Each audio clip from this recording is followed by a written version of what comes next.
चला तर आज आपण करणार आहे डिंक लाडू।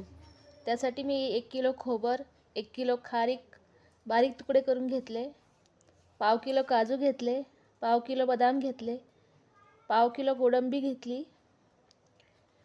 पाव किलो डिंक बारीक फोडून घ्यायचा आहे। जायफळ आणि सुंठची पूड करून घ्यायची आपल्याला। मग थोडेसे मनुके घेणार आहे। अर्धा किलो उमरावती साखर पण घ्यायची आहे।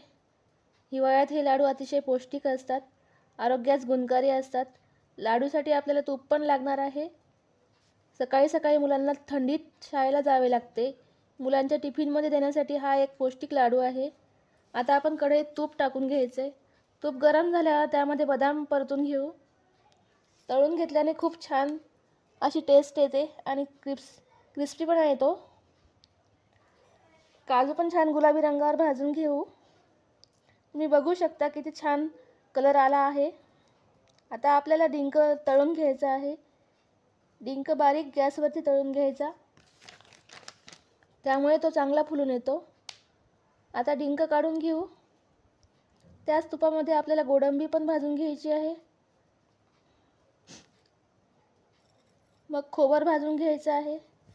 खोबर जास्त लाल करायचं नाही, फक्त थोडं परतून घ्यायचं आहे। मग आपण तुपामध्ये खारीक टाकून खारीक सुद्धा भाजून घेणार आहोत।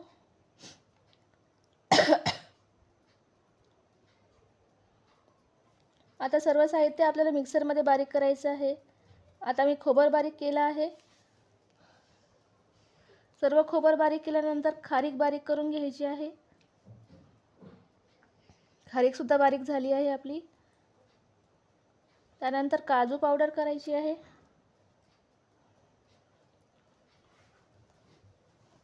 सोबतच बदाम पावडर सुद्धा करून घ्यायची आपल्याला।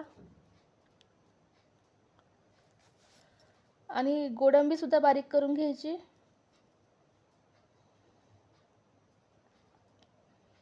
त्यानंतर डिंक बारीक करायचा आहे। त्यानंतर साखर टाकायची, मनुके टाकायचे, सुंठ, विलायची आणि जायफळ केलेली पूड टाकायची। मग त्यानंतर तूप टाकायचं आपल्याला। लाडू बांधण्यासाठी आपल्याला तूप लागणार आहे। आता सर्व मिक्स करून घ्यायचं आहे। छान मिक्स करायचं आहे, जेणेकरून सर्व एकजीव होईल। आता आपण लाडू बांधून घेणार आहे। लाडू तयार आहे। रेसिपी आवडली असेल तर लाईक करा। मस्त खा आणि स्वस्थ रहा।